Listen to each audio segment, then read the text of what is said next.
के बीच में difference relationship निकालना है, ठीक है। इसके बाद हम लोग इसकी पोटेंशियल सरफेस की बात करेंगे। अभी तक हम लोग ने ई पढ़ चुके हैं चैप्टर 1 में, और बी हमने पिछले लेक्चर में पढ़ा था इलेक्ट्रिक पोटेंशियल के बारे में, ठीक है। तो इन दोनों के बीच में रिलेशनशिप क्या है ये हमें फाइंड आउट करना है, ठीक। तो देखिए हम लोग कंसिडर करते हैं क्योंकि हमें इलेक्ट्रिक पोटेंशियल निकालना है। क्या निकालना है? पोटेंशियल डिफरेंस नहीं निकालना है, यहाँ पर हमें इलेक्ट्रिक पोटेंशियल के बीच में अभी रिलेशनशिप निकालना है। तो इलेक्ट्रिक पोटेंशियल के लिए जरूरी क्या है कि चार्ज इनफाइनाइट का आना चाहिए, ठीक। तो सपोज करिए ये प्लस क्यू चार्ज था, सोर्स चार्ज, और जो क्यू नॉट है वो इनफाइनाइट से क्या आ रहा है टूवर्ड्स किसी इस चार्ज के किसी इलेक्ट्रिक फील्ड के पॉइंट पे आना चाह रहा है, ठीक है। हम लेके आ रहे हैं, ब्रिंग कर रहे हैं, ठीक। तो देखिए ये चार्ज क्या करेगा, इस पे एक इलेक्ट्रिक फील्ड इस डायरेक्शन में लगाएगा, और हम इसके जस्ट अपोजिट डायरेक्शन में क्या लगा रहे हैं, एक फोर्स लगा रहे हैं, जिसकी वजह से क्या करेगा, वर्क डन करके डिस्प्लेस करेगा, ठीक है। तो देखिए जो फोर्स और इलेक्ट्रिक फील्ड की डायरेक्शन है वो क्या है, 180 डिग्री, ठीक। Just opposite to the direction of electric field हम फोर्स लगाएंगे, ठीक है। तभी तो ये क्या करेगा, अगेंस्ट द इलेक्ट्रोस्टैटिक फोर्स हम वर्क करके पोटेंशियल इलेक्ट्रिक पोटेंशियल बनाएंगे, ठीक है। तो देखिए हमें मालूम है कि जो फोर्स ऑन चार्ज होता है क्यू नॉट क्या होता है, एफ वेक्टर क्या होता है, क्यू नॉट टी वेक्टर, ठीक। हमें ये मालूम है ना कि E इक्वल टू क्या होता है, k q upon r square, और एफ क्या होता है, k q q naught upon r square. देखिए के क्यू क्यू जो होता है इसको मैं इलेक्ट्रिक फील्ड लिखता हूँ, क्या हो जाएगा, q naught. F equal to क्या होता है, एफ इक्वल टू क्या होता है, ई इंटू क्यू नॉट, ठीक। तो वही चीज यहाँ पे की गई है पर वेक्टर फॉर्म में। चार्ज तो वेक्टर होता नहीं है, तो क्या लिखा गया, F vector equal to q naught E vector, ठीक। क्योंकि देखिए जो फोर्स है वो इलेक्ट्रिक फील्ड के अपोजिट डायरेक्शन में, इसलिए बस मैं यहाँ क्या कर दूंगा, एक नेगेटिव साइन लगा दूंगा। यहाँ लिखा है कि negative sign shows that direction of force is in the opposite direction to the electric field, ठीक है। अब वर्कडन, छोटा सा वर्कडन कहां से कहां तक, ए से बी तक जाने में, लेट सपोज करिए ए पे पोटेंशियल वी था, और इस पॉइंट पे पोटेंशियल क्या करेगा, जैसे जैसे आपको मालूम है V इक्वल टू होता है k q upon r square, जैसे जैसे ये डिक्रीज करेगा पोटेंशियल हमारी क्या करेगी, इंक्रीज करती जाएगी, ठीक है। तो इसका मतलब है ए से बी पे जाऊंगा तो मेरी पोटेंशियल क्या करेगी, डिक्रीज करेगी, और अगर मैं छोटा डिस्टेंस ट्रेवल करूंगा तो पोटेंशियल भी छोटी सी क्या होगी, इंक्रीज होगी। इनफाइनेटेसिमली स्मॉल अगर मैं डिस्टेंस लेता हूं इन दोनों के बीच का डी आर, तो इस पे पोटेंशियल क्या होगी, इंक्रीज करेगी, पर कितनी करेगी, हमने मान लिया इनफाइनेटेसिमली स्मॉल डीवी, क्या करेगी, इंक्रीज करेगी पोटेंशियल, ठीक। तो देखिए वर्कडन क्या होगा, इस छोटे से डिस्टेंस पे अगर हमें वर्कडन फाइंड आउट करना हो कि चार्ज यहाँ से ए पॉइंट से बी पॉइंट अगर मैं लेके आया तो उसका वर्कडन कितना हो, तो क्या होगा, इनफाइनेटेसिमली स्मॉल वर्कडन होगा, जो कि क्या लिखा जाएगा, एफ डॉट डी आर। ये हमारा फॉर्मूला मालूम है, 11th में ही पढ़े हैं, ठीक। एफ की वैल्यू यहाँ क्या है, माइनस क्यू नॉट ई, तो हमने क्या लिखा, minus Q naught E vector dot d r, ठीक। अब देखिए मैं क्या कर रहा हूँ, क्यू नॉट को इस साइड लेके आ रहा हूं, तो देखिए d W upon q naught is equal to क्या हो गया, minus E dot d r. अब हमें मालूम है कि जो पोटेंशियल होता है वो क्या होता है, डब्ल्यू अपॉन क्यू, ठीक। और अगर मुझे छोटा सा पोटेंशियल निकालना पड़े तो क्या करेंगे, छोटा सा वर्कडन करना पड़ेगा क्यू चार्ज पे, ठीक। तो इसका मतलब क्या हुआ, ये जो है फॉर्मूला ये मुझे क्या देगा, वी देगा, वो भी कौन सी, डीवी, क्योंकि स्मॉल वर्क डन हो रहा है क्यू चार्ज पे, तो इसका मतलब पोटेंशियल भी चेंज क्या होगा, स्मॉल होगा, ठीक है। तो मैंने यहां लिखा है कि सिर्फ d W upon q naught is equal to क्या है, dV, means small potential, small change in potential, ठीक। यहां लिख दे रहा हूं, स्मॉल चेंज इन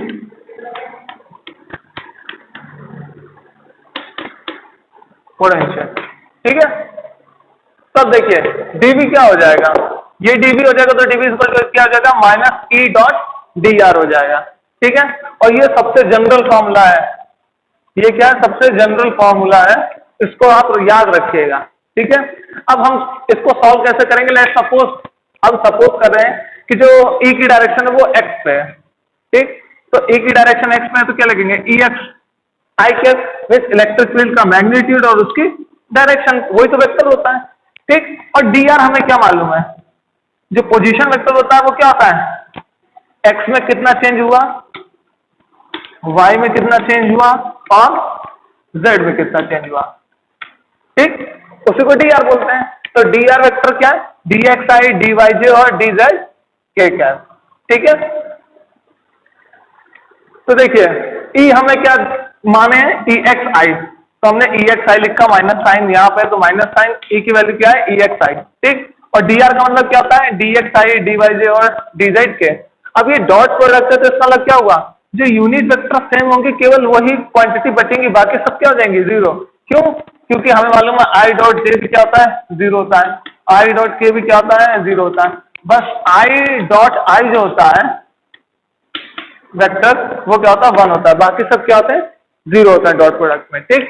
तो इसका मतलब क्या होगा, केवल आई वाला टर्म सर्वाइव करेगा और बाकी सब क्या हो जाएंगे, वैलिड हो जाएंगे। तो देखिए क्या बचेगा, ई एक्स आई बस केवल इससे ही मल्टीप्लाई हो पाएगा, बाकी सबसे तो क्या देगा हमें, रिजल्ट जीरो देगा। तो इसका मतलब क्या हुआ, आई क्या हो जाएगा, 1 हो जाएगा, तो क्या बचेगा, ई एक्स डी एक्स माइनस के साथ, ठीक। अब मैं ई एक्स निकालूंगा तो क्या आएगा, डी एक्स को मैं इधर लेके जाऊंगा तो क्या होगा, ई एक्स इक्वल टू क्या जाएगा, minus d V by d x, ठीक। सिमिलरली अगर मैं वाई कोऑर्डिनेट लूंगा तो नीचे किससे डेरिवेटिव करना पड़ेगा मुझे, पोटेंशियल को वाई से, और ऐसे अगर मैं जेड लूंगा तो किससे करना पड़ेगा, डेरिवेटिव जेड से। इसको और सिंपल वर्ड में हम बोलते हैं कि जो ई है वो minus del V upon del r है। वैसे एक्चुअल में पार्शियल डेरिवेटिव होता है, मगर आपके सिलेबस में पार्शियल डेरिवेटिव नहीं है, तो हम टोटल डेरिवेटिव से सॉल्व करेंगे, क्योंकि पार्शियल डेरिवेटिव आपके 12th के आगे के स्टैंडर्ड में, ठीक है। तो हम अभी टोटल डेरिवेटिव लेके कंसीडर करते हैं। तो हम क्या लिख सकते हैं इसको, जो मैंने del V by del r लिखा था, यहाँ पे क्या लिखेंगे उसी को, minus d V by d r, ठीक। दोनों में बहुत डिफरेंस है, डेल में और डी में, ठीक। ये टोटल डिफरेंशिएशन होता है, वो होता है पार्शियल डिफरेंशिएशन, ठीक है। तो देखिए अब जैसे एक रॉड है, उसके एक एंड को हम गर्म करते तो हीट क्या करती है, डिस्टेंस के साथ बढ़ती चली जाती है, और दूसरे एंड को क्या करती है, हीट कर देती है, गर्म कर देती है, ठीक है। तो हम क्या करते हैं, जो टेम्परेचर चेंज हो रहा है, जो हीट एक्सचेंज हो रही है, वो क्या हो रही है, डिस्टेंस के साथ वेरी कर रही है, ठीक है। उसको हम कहते हैं टेम्परेचर ग्रेडियंट, ठीक है। ग्रेडियंट का मतलब क्या हुआ कि डिस्टेंस के साथ कोई हमारी क्वांटिटी चेंज कैसे कर रही है। तो देखिए यहाँ डीवी बाई डी आर में डिस्टेंस, मतलब जो डिस्टेंस है अगर मैं चेंज कर रहा तो हमारी पोटेंशियल कितनी चेंज हो रही है, डीवी। तो इसको हम क्या करेंगे, वहां पे जाकर टेम्परेचर चेंज हो रहा है तो temperature gradient with respect to distance, यहाँ पे पोटेंशियल चेंज हो रहा है तो इसका मतलब हम क्या बोलेंगे, पोटेंशियल ग्रेडियंट, ठीक। तो हम और क्या बोल सकते हैं, जो इलेक्ट्रिक फील्ड होती है उसका हम क्या बोलते हैं, electric field is nothing but the negative of the potential gradient, ठीक है। तो ये नेगेटिव साइन से हमें ये मालूम पड़ रहा है कि जैसे जैसे हम इलेक्ट्रिक फील्ड की डायरेक्शन में बढ़ते जाएंगे, जो पोटेंशियल में इंक्रीमेंट हो रहा है वो क्या होता जाएगा, कम होता जाएगा, जो चेंज हो रहा होगा पोटेंशियल में वो क्या हो रहा है, कम हो रहा होगा। तो ये मैंने लिखा हुआ, so in direction of electric field potential gradient always decreases, ठीक। क्या करेगा, हमेशा डिक्रीज करेगा। अब देखिए ये डीवी है, dV equal to minus E d r, तो अब मैं इसका अगर इंटीग्रेशन करूंगा तो यहाँ पे मुझे इंटीग्रेशन करना पड़ेगा, ठीक। तो क्या अगर मैं डीवी का इंटीग्रेशन करूंगा तो क्या आ जाएगा, वी आ जाएगा, ठीक है, सिंपल सी बात है। तो यहां मैंने वी लिख दिया और यहाँ क्या लिखा, माइनस ई डी आर। अब ये मैंने क्या लिखा, इनिशियल कहाँ था, ए पे, तो फाइनल कहाँ है, बी पे, तो इनिशियल और फाइनल, ठीक। और इसी को मैं क्या लिख सकता हूँ, अगर मुझे इन दोनों के बीच में पोटेंशियल चाहिए तो वो क्या लिखूंगा, V B minus V is equal to minus A से बी ई डी आर, ठीक। अब ले सपोज करिए जो पॉइंट ए है ये अगर इनफाइनाइट पे हो तो ए की जगह मैं क्या लिख दूंगा, इनफाइनाइट लिख दूंगा। तो ये हमारा हो गया पोटेंशियल डिफरेंस, क्या हो गया, पोटेंशियल डिफरेंस। और जैसे ही मैंने इनफाइनाइट पे रखा ये हमारा हो गया इलेक्ट्रिक पोटेंशियल, ठीक। तो जब भी इलेक्ट्रिक पोटेंशियल की बात की जाएगी तो हमेशा जो हमारा इनिशियल होगा वो हमेशा इनफाइनाइट रखा जाएगा। क्या, इनिशियल पॉइंट अगर इलेक्ट्रिक पोटेंशियल की बात होगी तो हमेशा इनिशियल पॉइंट क्या रखा जाएगा, इनफाइनाइट रखा जाएगा। और जो जिस पॉइंट पर हमें पोटेंशियल चाहिए उसको हम क्या रखेंगे, अपर लिमिट में रखेंगे। बट यहाँ पे क्या है, जब with in the electric field हमें पॉइंट करना होगा तो इनिशियल और फाइनल पोजीशन के पॉइंट को हम क्या करेंगे, प्लेस करेंगे, ठीक है। तो ये दोनों रिलेशनशिप है, ये जितने मैंने स्क्वायर ब्रैकेट बना रखे ये रिलेशनशिप है, ये आपको याद भी रखने हैं और पेपर में पूछे जाते हैं, ठीक है। पोटेंशियल सरफेस मीन्स यहीं से वर्ड से मालूम पड़ा इक्वी मतलब इक्वल, और पोटेंशियल मतलब हमारा इलेक्ट्रिक पोटेंशियल। तो किसी सरफेस पे अगर ये चौक लीजिए, अगर इसकी हर सरफेस पे अगर पोटेंशियल सेम रहे तो ऐसी सरफेस को हम क्या बोलेंगे? Equipotential surface. क्या बोलेंगे? Equipotential surface. तो इसकी डेफिनेशन भी यही है, any surface having same potential at every point on it is called equipotential surface. Means same potential होना चाहिए उस सरफेस पे, वो ऐसी सरफेसेस को हम क्या बोलेंगे? Equipotential surface. ठीक, उनकी कुछ 3 प्रॉपर्टी, पहले उससे पहले आप ये देखिए कि लेट्स सपोज करिए ये एक पॉजिटिव चार्ज है, ठीक, और किसी r1 रेडियस पे हमने एक सरफेस बनाया जो कि हमारा कुछ सर्कल या स्फीयर टाइप का बनेगा। 3D में देखेंगे तो स्फीयर बनेगा, 2D में देख रहे हैं तो सर्कल बनेगा। तो इस सर्कल पे हर पॉइंट पे हमें मालूम है कि किसी सोर्स चार्ज से किसी पॉइंट पर अगर हमें पोटेंशियल निकालना तो फॉर्मूला ये होता है KQ/R। मगर अभी डिस्टेंस क्या है? R1 radius. ठीक, तो हर पॉइंट पे क्या होगा? KQ/R1, क्योंकि रेडियस तो चेंज नहीं हो रही, K और Q ऑलवेज कांस्टेंट रहते हैं, और अब R1 भी कांस्टेंट हो गया, तो इसका मतलब क्या हुआ? ऐसे स्फीयर और सर्कल पे क्या होगा? हर सरफेस के हर पॉइंट पे जो पोटेंशियल होगा वो क्या होगा? सेम रहेगा। सिमिलरली अगर मैं यहाँ से R2 डिस्टेंस लूँ तो इस ये जो सर्कल बना है इसके हर पॉइंट पे क्या रहेगा? पोटेंशियल सेम रहेगा। तो ऐसे सरफेस को हम क्या बोलते हैं? Equipotential surface. ठीक, तो लेट सपोज करिए इस सर्कल के लिए पोटेंशियल क्या हो जाएगा? V2 = KQ/R2, और अंदर वाले सर्कल के लिए क्या हो जाएगा? V = KQ/R1। ठीक, अब देखिए यहाँ पे एक चीज है कि पोटेंशियल सेम है। मीन्स अगर मुझे यहाँ से यहाँ तक चार्ज को अगर डिस्प्लेस करना तो हमें मुझे कोई वर्क नहीं करना पड़ेगा। क्यों? क्योंकि पोटेंशियल तो सेम है। तो देखिए, एज वी नो दैट, हमें मालूम है रिलेशनशिप, अभी मैंने प्रूफ किया है थोड़ी देर पहले। E = क्या होता है? dV = क्या होता है? -EdR डॉट में। ठीक, चेंज इन पोटेंशियल। देखिए यहाँ से यहाँ तक कोई पोटेंशियल चेंज हो रहा है? नहीं हो रहा है। इसका मतलब dV क्या हो जाएगा? 0। ऐसे समझ सकते हैं कि अगर मैं इसको A पॉइंट बोल दूं और इसको B पॉइंट बोल दूं तो यहाँ से यहाँ तक मूव करने में मुझे क्या लगेगा? क्योंकि पोटेंशियल क्या है? सेम है। तो इसका मतलब जो डिफरेंस होगा VA - VB वो क्या होगा? हमारा 0 हो जाएगा। ठीक है, तो 0 हो जाएगा, तो इसका मतलब क्या हुआ? जो dV हमारा वो क्या हो जाएगा? 0। तो अगर dV 0 हो गया = E.dr। हमें मालूम है कि E.dr को हम क्या लिख सकते हैं? E.dr cos theta. ठीक, तो इसको अगर मैं ये लिखूंगा EDR cos थीटा = 0। देखिए EDR तो 0 होने से रहा, बिल्कुल नहीं हो सकता। 0 कौन कर सकता है? अगर मैं cos थीटा को 0 मान लो। ठीक है, तो मैंने cos थीटा को क्या कर दिया? 0 कर दिया। और cos थीटा 0 कब होगा? cos थीटा 0 क्या होगा? जब थीटा क्या होगा? 90 हो, तभी होगा। इसका मतलब क्या हुआ? जो इलेक्ट्रिक फील्ड है, जो इलेक्ट्रिक फील्ड की डायरेक्शन है और जिस डायरेक्शन हम मूव कर रहे हैं, इस डायरेक्शन में मूव कर रहे हैं, तो इसके बीच में हमेशा जो एंगल बनेगा वो हमेशा क्या होना चाहिए? 90 डिग्री। मीन्स जो इलेक्ट्रिक फील्ड होगा वो हमेशा क्या होगा? dr के, जहां से हम किसी चार्ज को किसी सरफेस से मूव करा रहे हैं तो उसके परपेंडिकुलर डायरेक्शन में क्या होगी? हमेशा इलेक्ट्रिक फील्ड। तो सरफेस के हर पॉइंट से क्या होगी? इक्विपोटेंशियल सरफेस के हर पॉइंट से जो इलेक्ट्रिक फील्ड होगी वो कितना डायरेक्शन बनाएगी? 90 डिग्री का एंगल बनाते हुए निकलेगी। ठीक है, और ये कंडीशन है इक्विपोटेंशियल सरफेस की। मीन्स अगर थीटा 90 डिग्री, इसका मतलब E परपेंडिकुलर टू dr, और इसी को मैंने क्या बोला है? Condition of equipotential surface. अगर किसी भी सरफेस को हमें इक्विपोटेंशियल प्रूव करना हो तो हमें ये दिखा देना है कि E परपेंडिकुलर टू क्या होगी? dr होगी, और पोटेंशियल क्या होनी चाहिए? सेम होनी चाहिए। पोटेंशियल सेम तभी होगी जब dV 0 होगा। ठीक है, अब इसकी कुछ प्रॉपर्टी है, तो 3 मेन प्रॉपर्टी है।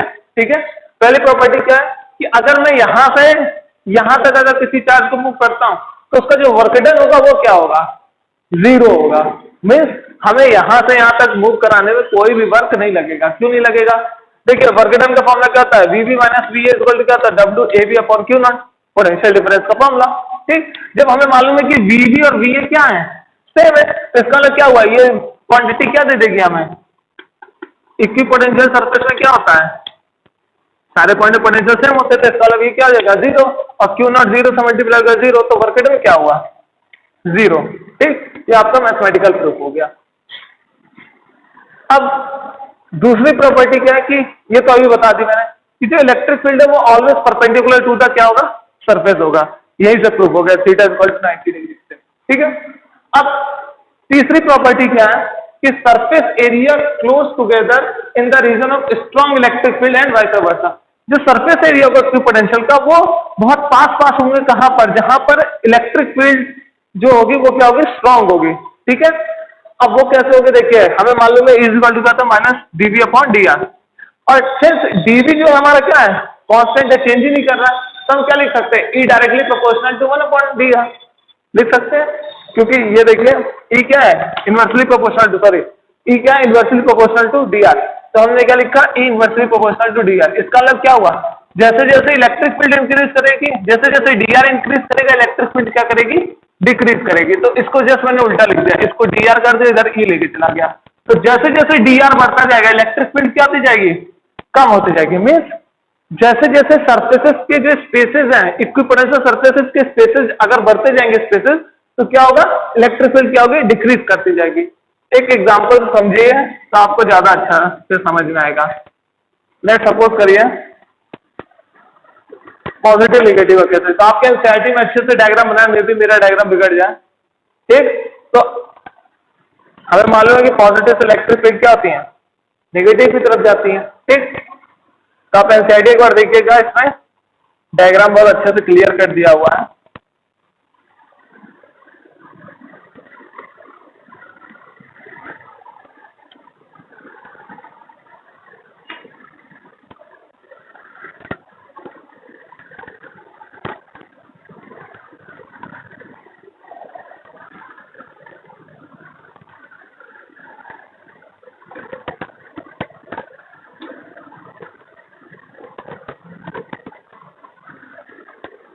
ठीक, ये हमारा चार्ज है, ठीक है।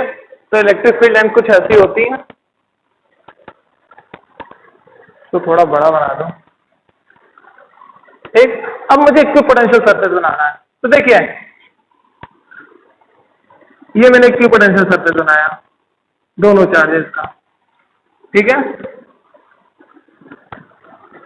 अब देखिए यहाँ पे इलेक्ट्रिक फील्ड ज्यादा है मगर इस साइड कम है, तो देखिए अब जो सरफेस बनेगा, देखिएगा यहाँ तो पास में रहेगा क्योंकि इलेक्ट्रिक फील्ड लाइन ज्यादा है, मगर यहाँ पे क्या होगा, थोड़ा दूर हो जाएगा, ठीक। मीन्स ये देखिए आप डायरेक्शन देखिए, देखिए ये जो डिफरेंस है ये क्या है, कम है। मीन्स यहाँ पे इलेक्ट्रिक फील्ड लाइन क्या दिया है, ज्यादा है, मगर यहाँ पे डिफरेंस ज्यादा है, तो इसका मतलब क्या हुआ, यहाँ पे इलेक्ट्रिक फील्ड लाइन क्या होगी, कम होगी। जैसे जैसे डिस्टेंस बढ़ती जाएगी, इलेक्ट्रिक फील्ड लाइन कम होती जाएगी। और सिमिलरली वो चीज यहाँ पे इलेक्ट्रिक फील्ड लाइन ज्यादा है, तो पास पास बनाया, और यहाँ पे इलेक्ट्रिक फील्ड लाइन क्या है, दूर है। देखिए इस सरफेस पे इलेक्ट्रिक फील्ड लाइन कम है और इस सरफेस पे ज्यादा है, तो यहाँ पे इलेक्ट्रिक फील्ड लाइन क्या होगी, क्या होगी, यहाँ पर ज्यादा होगी, क्योंकि ये जो सरफेस है क्या है, पास पास है, और यहाँ पे इलेक्ट्रिक फील्ड लाइन क्या होगी, दूर होगी, ठीक। फिर कुछ ऐसा ही बनेगा, और यहाँ पर फिर क्या बनेगा, कुछ पास ही रहेगा और ये थोड़ा दूर जाएगा, ठीक है, बोर्ड के पार निकल जाएगा, ठीक। तो देखिए जहां पे सरफेस के जो डिफरेंस है वो क्या, डिस्टेंस क्या है, दो सरफेस के बीच में कम है, वहाँ इलेक्ट्रिक फील्ड लाइन्स की इंटेंसिटी क्या है, ज्यादा है। और जहां पे दूर है वहां पे सरफेस जो इलेक्ट्रिक फील्ड लाइन्स है वो क्या, इलेक्ट्रिक फील्ड लाइन इंटेंसिटी कम है, ठीक है। तो ये आपका पॉजिटिव निगेटिव का है, ऐसी एनसीईआरटी में पॉजिटिव पॉजिटिव का भी दिया हुआ है, ठीक है, तो आप देख लीजिएगा उसे।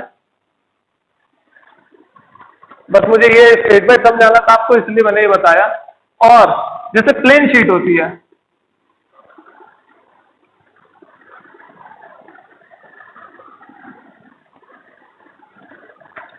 ठीक, ये कोई प्लेन शीट है, तो यहां से जो इलेक्ट्रिक फील्ड निकलेगी वो कैसी लाइन निकलेगी, स्ट्रेट निकलेगी, परपेंडिकुलर टू द,